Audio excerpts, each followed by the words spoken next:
So my name's Robyn Kaczmarek and I'm from the Cooperative Life. As you can see, I'm co-founder, co-owner and CEO. And I really like to express that co-ownership because I think in Australia we don't really have co-owned businesses, and the cooperative model allows for that co-ownership. And it's taken me 5 years, I think, to realise the power of that co-ownership and how we don't understand what that means, and the education that needs to go around that. So now everywhere you'll see that I'm a co-owner and everybody is a co-owner, because if we don't start putting it in this top level, then we're not going to be able to spread that message. So do I just go down? Okay, so I've got a whole lot of questions, I suppose, that I'm going to answer. So my role and motivation for being in a cooperative, I started out as an aged care worker, got divorced in 2006, 2007, and was working in one of these horrible buildings up the top, you know, to get a job 9 to 5, and I hated it. So I decided, and I wasn't seeing my kids and doing school or anything, so I said aged care. That's the way to go, you know, flexible, you know, I can call my hours, I can still see my kids. So I went and put myself through the course and then got out into the industry, and it was me with a list of people to go and see, and it was shocking, pretty shocking. The agency that I work for, I couldn't get in contact with them. If there was problems, you know, it didn't really matter. They just weren't interested. They were just interested in taking the money. There was no Christmas party. So, you know, all these things that I'm thinking, you know, I don't know about this. And so I decided to start my own practice and do coordination, so, you know, linking people up to packages and things like that. And then I needed to employ staff, and I'm like, oh no, I'm going to go down that agency line, I don't want to do that. So I started to research what else was out there and came up with what they're doing in Europe and the US and the UK with worker-owned cooperatives in this space, and I thought that was just brilliant. And so I just put a call out to anybody that I knew, and I got 4 people plus my husband to form a cooperative because you need 5 people, and we needed 5 people then, so I was like, well, you come on, okay, great, good, fantastic. And he was the chair, so, you know, which he still says he needs to come to all the board meetings, which he never did anyway. So so we formed. We didn't have no idea what we were doing, but it took a year, and we gave some very lucky lawyer $7,000 to write up what I wrote, and all the spelling mistakes and everything went into our constitution. So I'm not that impressed anyway. So and so we started. We had no money. And we were lucky though that Bank of Australia gave us an overdraft in case we needed it, but we had 1 customer in aged care and 1 staff member. That was me, and today we've got about 80 staff. So that was in 2011, 2012 that we started. We're now 5 years old, we just had our 5th birthday, and we've got 80 staff, and we see about 130 customers in aged care and disability, 85% disability at this stage, because there is 121,000 people on a wait list for an aged care package. Until the government releases those, hopefully next year, we can't really venture into aged care just yet. I'm just going to get my water before I... but we will swap eventually. Okay, so I suppose the reason that I got into this was that it was the support workers that I really thought was the missing part of this. All the organisations are saying that the roles changed, that, you know, the business is changing, aged care disability is changing from the organisational perspective, and also from the customer's perspective, that they wanted to get, you know, individual budgets in, but the staff was the missing thing. Nobody was really talking about the staff, and the staff is what holds it all together. It's the glue. And so, and it's really about the work of those people. And so we are a worker cooperative, and I'll go into a little bit about that in a minute. But probably the main thing was my feelings that, you know, from work, what people should be able to get is that they should be paid fairly, which was not the industry standard and is not the industry standard in ours, and that they're paid on time. I think these are important things. and that they make enough money to make ends meet on a weekly basis. They can sustain their family and then they can retire well. I think they're the things that I think are really, really important for all Australians to have. And if you're in aged care and disability, you should also have those as well. And we're not there yet, we don't see that. Okay, so I'm on this one. So I've just said why the cooperative was formed, because it was a group of people who were disgruntled with the current system and we thought we wanted to do something better. So very much about your problem solving. You know, we see a problem, let's all get together. We don't know much about the cooperative.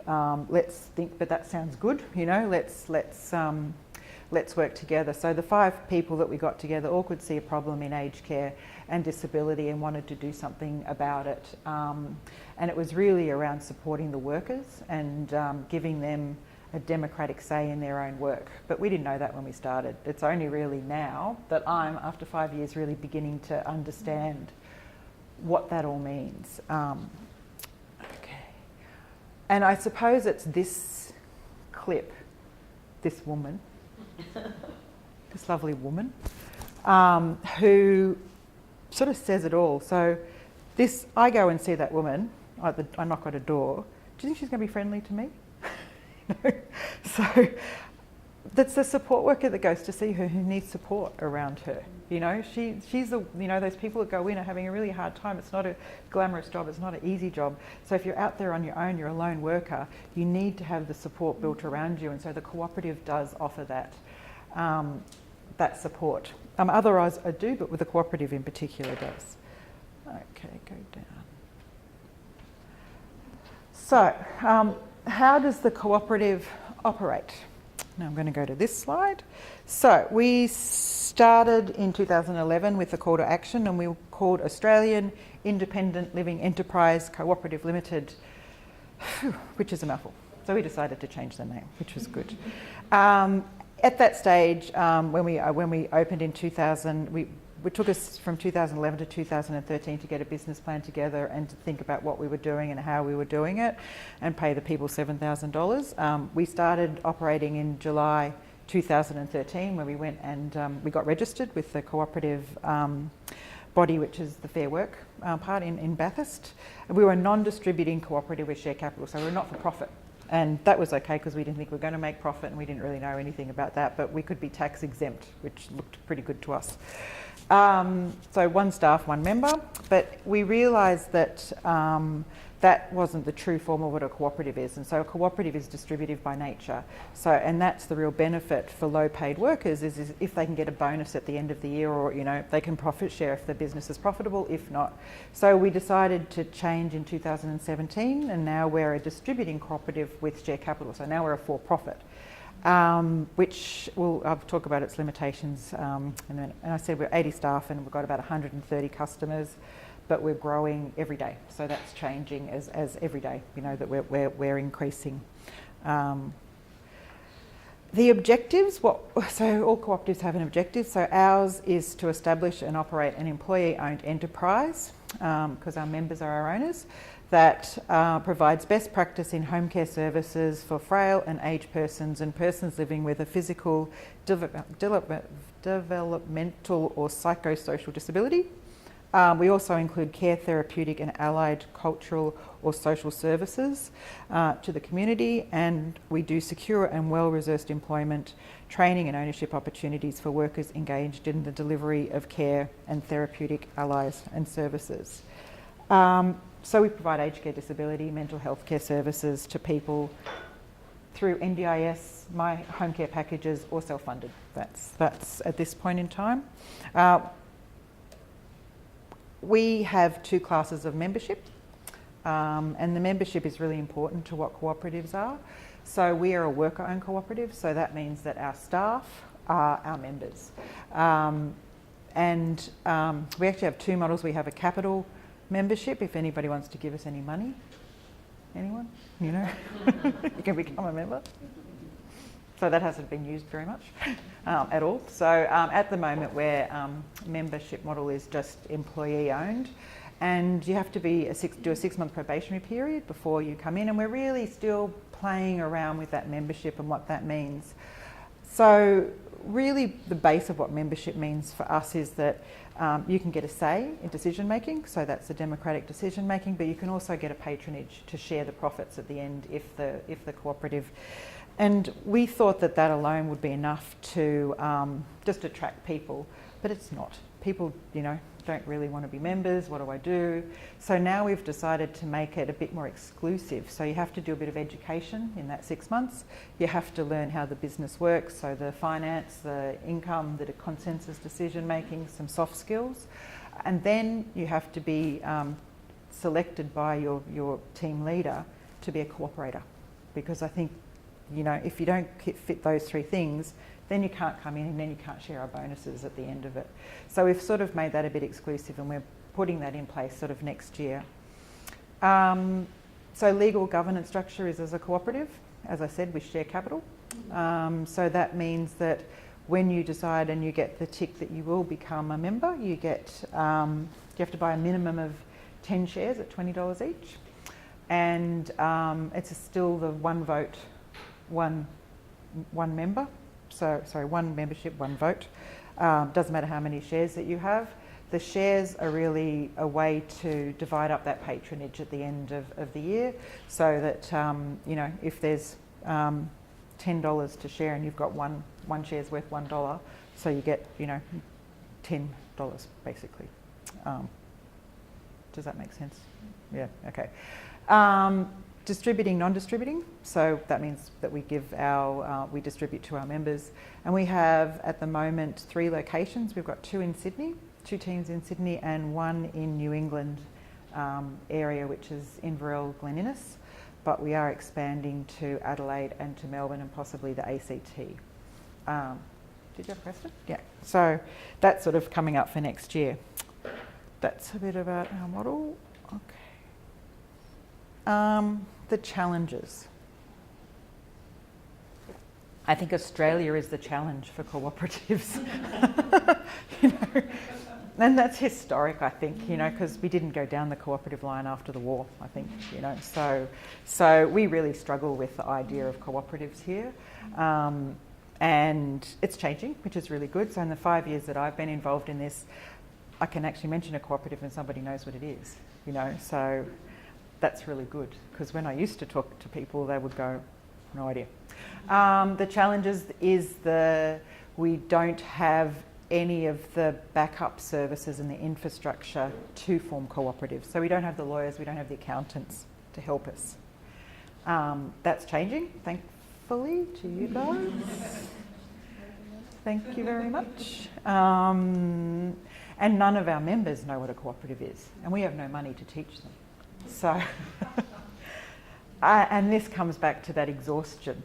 That I really relate to that, because I'm not only running a business now as a CEO, which I didn't have any skills at, it just happened that nobody else wanted to do it. And I also have to run a cooperative, so I have 2 businesses that I'm doing, and I am exhausted, and so I'm figuring out how to pass that on to other people. So we're in a current restructure as well, where we're going to an enterprise cooperative, where we have a top body and then we have self-managed teams that have to self-manage their own stuff, and that is a way that we keep it local, so that we have local members working in local areas with local people, and that's how we're going to be expanding. So, okay, what's the next? So as I said, our approach to scaling the cooperative is that the top entity, TCL Enterprise, it's going to be called, will do back office stuff. So payroll, invoicing, IT, all of that stuff. And then we're having satellites underneath that. So we have 2 Sydney satellites with a regional director and a lead support worker, and they're members, and they very much self-manage their own work. And that is what's happening in New England. They're doing the same. So they have so much more say in what they're doing. It doesn't come for us. It doesn't come to us. We just help them with their back office stuff that they need. That's what we're also doing in Adelaide as well. And we're also moving into integrated care, because I think that's the answer. Individual budgets for disability and aged care are not the answer. They've done it in the UK. It's not the answer. It's integrated care. So how are we going to work that system out? The other thing that we're wanting to do is to open up a cooperative college ladies. And because we need to have education, not only in our industry, but all cooperatives need to have education, the technical side of it. We also need to have that cooperative knowledge. So we're starting those discussions from the cooperators level and linking in with what's available here. We don't want to reinvent the wheel, but we want to make that a formal sort of process that anybody who's interested in cooperatives can possibly go along. And then industry specific, you can do use TAFEs and say you're going to train in Cert 3 or you're going to train in Cert 3 in this industry. So that's really, really crucial because the NDIS and aged care are not profit-making businesses. They're cost recovery businesses, and they shouldn't actually be expected to be, making profits. I don't think it's a community service, or that's my feeling anyway. We need to be looking outside of how we provide that education, and so forming our own cooperative will be the way, and it'll be a cooperative as well to figure out how we're going to get really good quality education along the way. So they're the two things that we're doing for next year. And I suppose this is the 10 benefits, and I've got a copy of this, but this, I suppose, is your principles, but in a funky form, the 10 reasons that cooperatives rock. And if you want a copy of that, I can send it to you, but I think they're funky things. And that's why I decided to go on to a cooperative. It's those touchy-feely things, that... And I was convinced by cooperators back in 2011, why do you want to become a cooperative? Just become an association. I'm like, it's those that is really important. That's our unique selling point. That's the reason that I go to work is for all of those things. And that's our cooperative advantage.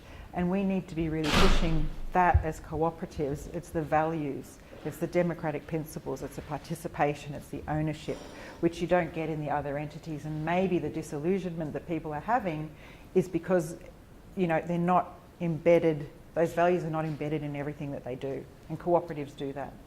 Internationally, we do that. The opportunities, as I said, this is what we're looking towards. This is probably more medical, but I couldn't find a thing that was more community-based. But really having the patient at the beginning and then all of the things around on the outside so that, it links in.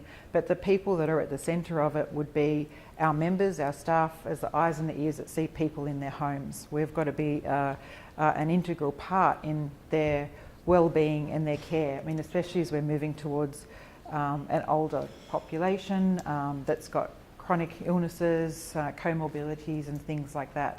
I think that, we need to be using our staff to be helping to fix some of the problems that we're seeing in the healthcare system and community. So my key messages: ownership, democratic control within your governance, what does that look like? And redistribution of the surplus to members, giving back to them. Those are the ones that contribute their time and effort and thoughts and everything should be compensated, and that's the value of what a cooperative can do. Thank you.